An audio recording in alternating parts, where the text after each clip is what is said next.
Marcinha, quanto tempo, querida. Isa, eu vou fazer uma leitura. Eu tô fazendo ao vivo, que é pra deixar salvo, tá? Porque senão se eu faço nos stories, é muito pouco tempo, eu não consigo ler, explicar do jeito que a gente gosta de fazer.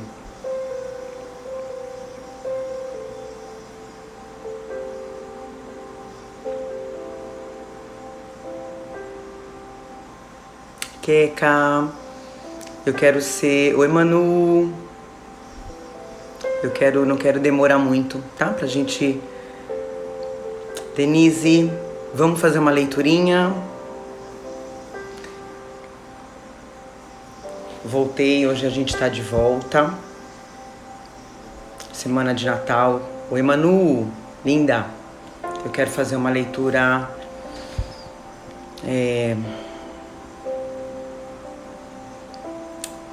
no Evangelho segundo o Espiritismo, tá? Mas eu fiz questão de Keka, vamos fazer uma leiturinha rápida, gente, aumentar o nosso conhecimento, fazer a nossa reforma íntima. Esses dias eu não fiz leitura, gente, porque eu fiz um procedimento no meu olho, então eu tava muito roxa, não dava pra fazer, mas eu falei, essa semana eu vou voltar. Tá até um pouquinho inchado ainda, mas tudo bem, acho que vocês vão me entender. Né? O importante é a gente estar aqui. Paulinho, vamos falar um pouquinho de Deus, de Jesus, né? Ainda mais nessa semana de Natal, que é pra gente fortalecer a nossa fé, que é o que vai fazer a gente viver nessa vida, né? A fé. Então, gente, eu vou começar, tá? Pra gente não demorar muito. Para quem tiver o Evangelho segundo o Espiritismo, tá? De Allan Kardec, a gente vai fazer uma leitura do capítulo 10. Bem-aventurados aqueles que são misericordiosos. Eu acho que para essa semana vai ser uma leitura bem interessante. E aí a gente vai lendo qualquer pergunta, vocês podem fazer, tá? A gente vai discutindo. Então vamos lá, que a gente faça uma boa leitura, tá? Que a gente aprenda, que a gente melhore, que a gente evolua, que é o nosso objetivo nessa vida, né, gente? A gente evoluir e fazer o próximo, quem tá ao nosso redor evoluir com a gente, né? É a nossa missão. Fazer o bem, fazer a caridade, dar exemplo, tá?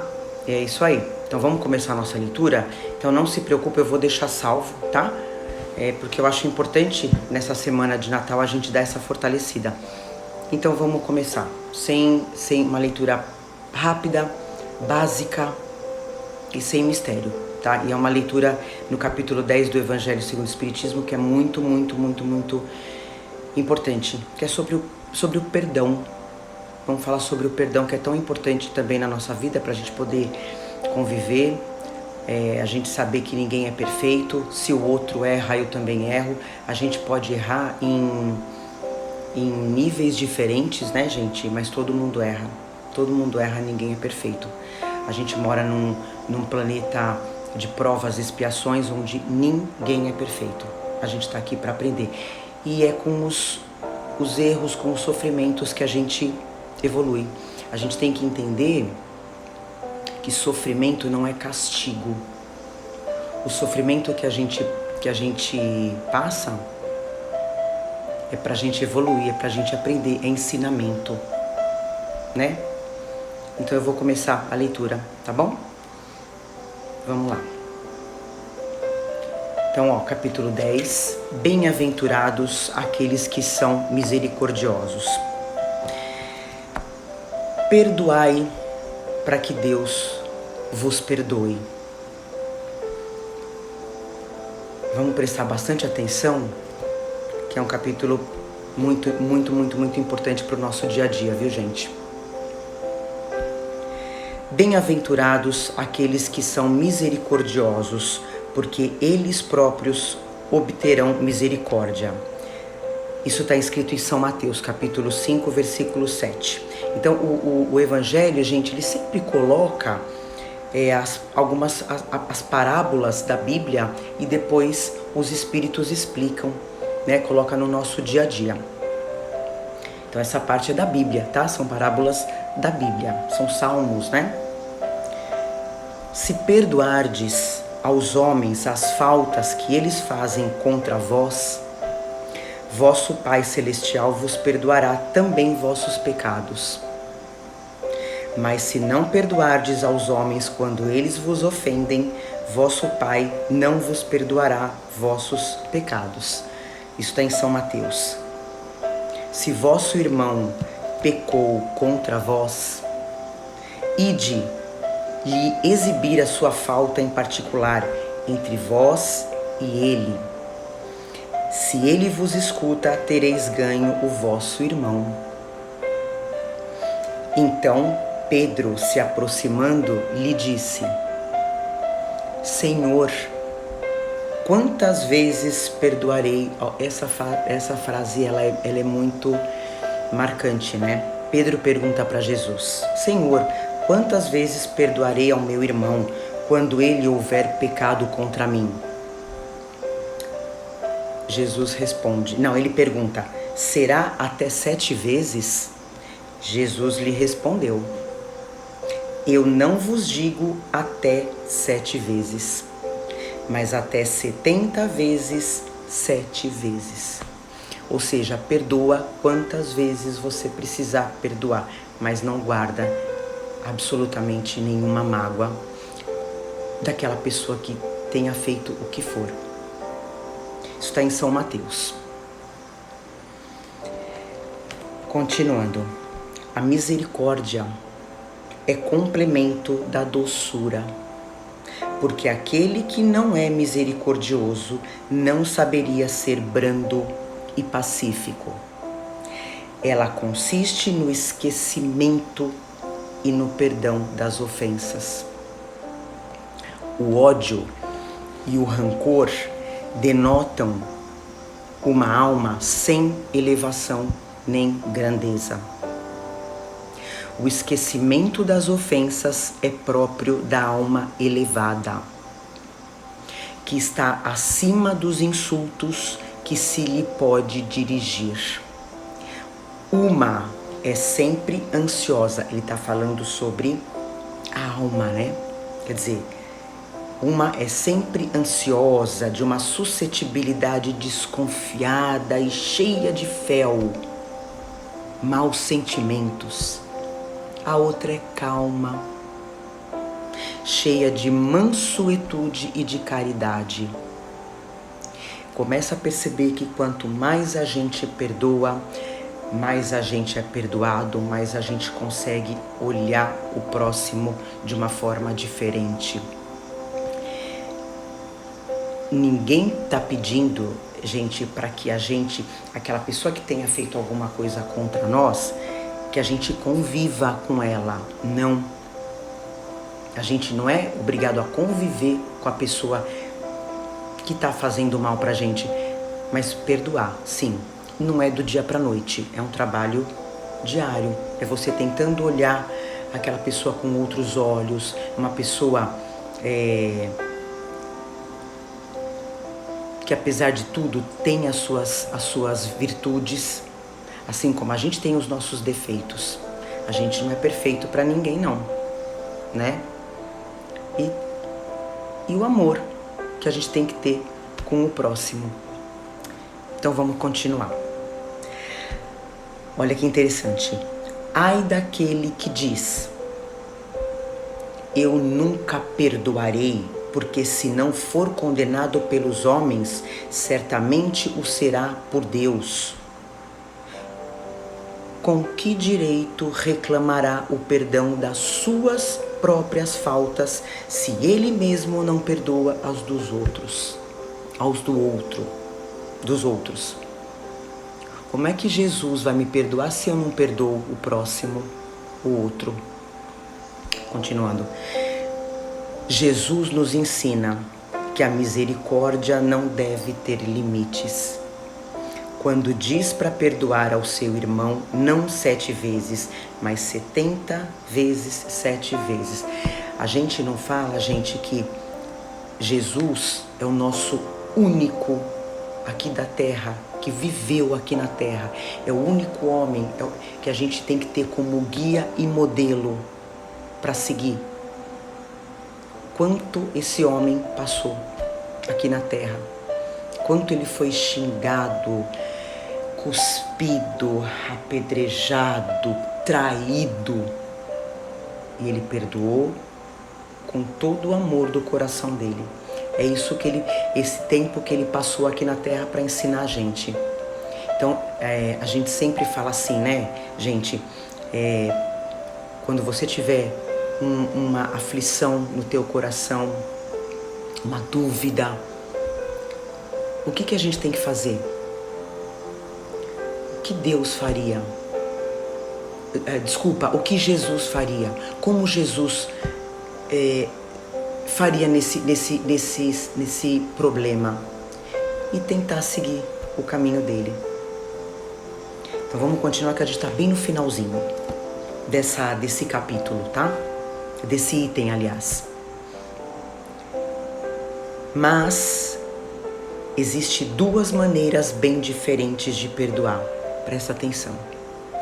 Uma grande, nobre, verdadeiramente generosa, sem segunda intenção, que poupa com delicadeza o amor próprio e a suscetibilidade do adversário. É o que fala aqui, ó, gente. Onde tá? Que quando a gente vai... onde que tá? Se vosso irmão pecou contra vós, ide lhe exibir a sua falta em particular entre vós e ele. Não é para ficar espalhando pro mundo o que ele fez, o que ele deixou de fazer. Então, essa aqui é a maneira nobre, generosa, sem segunda intenção, que poupa com delicadeza o amor próprio e a suscetibilidade do adversário.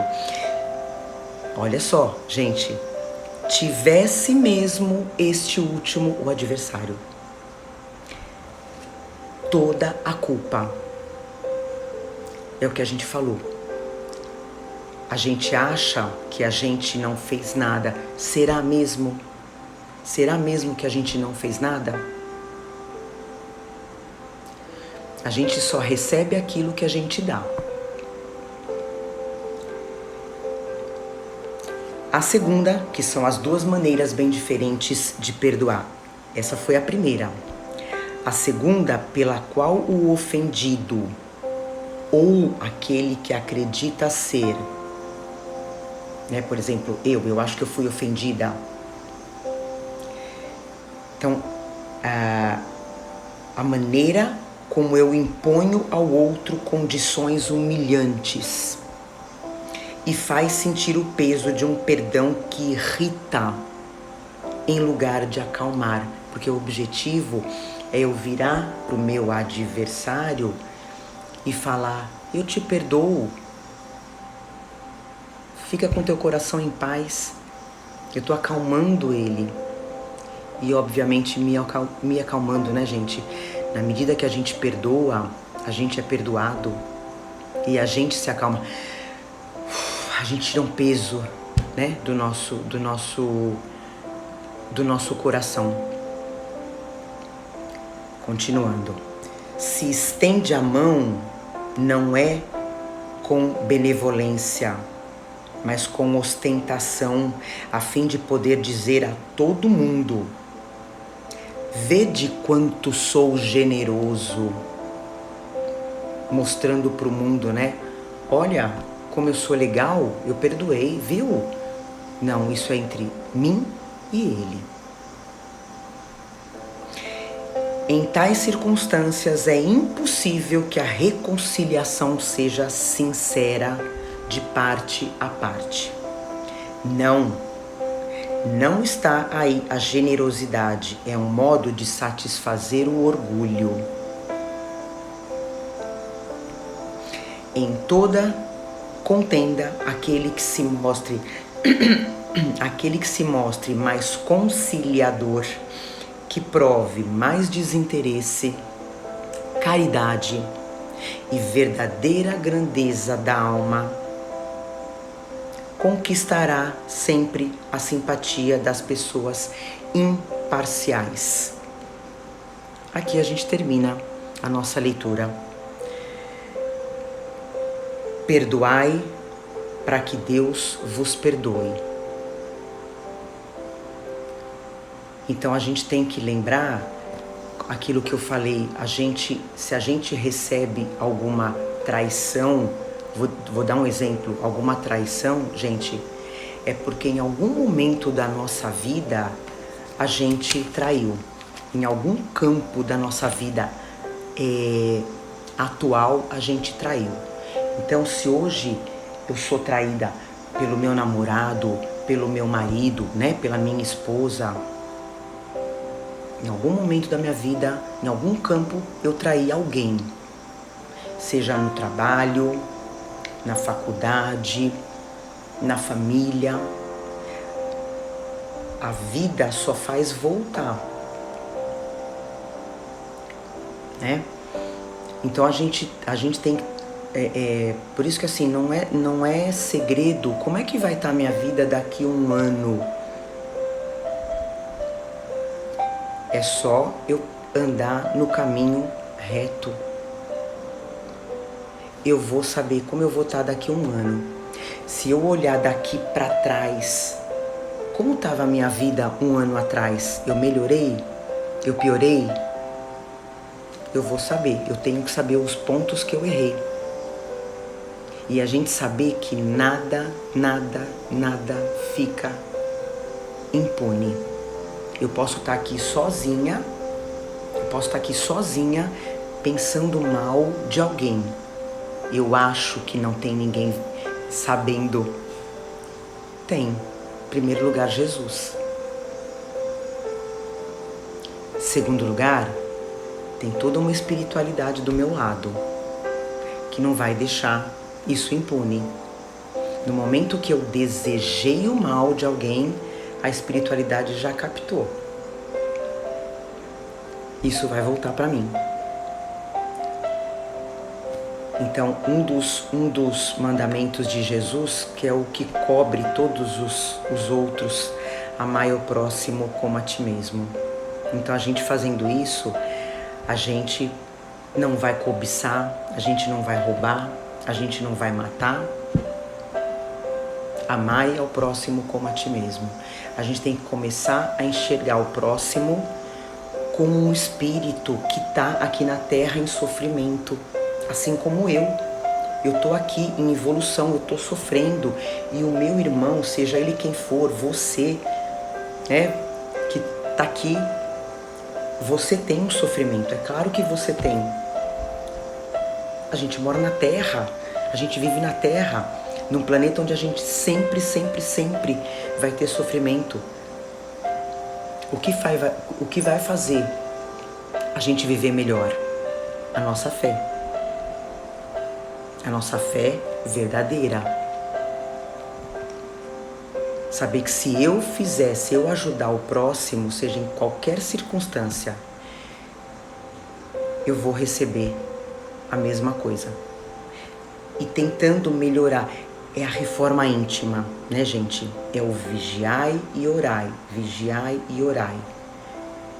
Se você está num momento de aflição, de desespero, procura preencher teu coração com as coisas de Deus, da espiritualidade. Não é comprando um carro, comprando uma casa, comprando uma roupa, comprando um sapato, que você vai sair dessa aflição. É tomando atitude. A fé é uma atitude. A fé é uma atitude. É assim que a gente vai melhorar, dia a dia, né? Pedindo. Não tem vergonha. Jesus, por que eu tô passando isso? Me ajuda a me livrar dessa raiva que eu tô sentindo por tal pessoa. Me ajuda, eu preciso de mais paciência, me ajuda a me livrar dessa inveja que eu tenho. Lembrando que a gente traz as más inclinações de vidas passadas para melhorar nessa. A gente só vai melhorar se a gente estiver no caminho reto com Deus, com Jesus, né? E não achando que as coisas aqui da terra vão fazer eu melhorar. Tá certo? Bom, acho que por hoje tá bom, gente. Tem muito mais coisa pra falar. Na próxima semana a gente vai continuar esse capítulo e vai pro item reconciliar-se com os adversários, tá? Então é isso, que a nossa semana seja maravilhosa, abençoada, semana de Natal, que a gente possa se aproximar um pouquinho mais de Jesus, que é o grande aniversariante do mês, e que a gente aprenda mais com ele, com a espiritualidade de luz, que a gente se conecte mais com o divino, que a gente possa ouvir um pouquinho mais os espíritos de luz, o nosso mentor, o nosso anjo. O tempo todo ele tenta se comunicar com a gente, é a gente que não consegue ouvir. Tá bom? Então é isso, gente. Então, fiquem com Deus. Que a nossa semana seja maravilhosa, abençoada, iluminada. Que a nossa família seja abençoada. E até o próximo estudo, se Deus quiser, na semana que vem, tá bom? Alessandro, muito bom. Orai e vigiai, isso mesmo. Tudo aqui e aqui. Teoria a gente já sabe, né? A gente tem que pôr em prática, tá bom? Qualquer dúvida, qualquer pergunta pode deixar no direct que a gente conversa, tá? Um beijo muito grande no coração. Fiquem com Jesus, com Deus, com a espiritualidade. Até!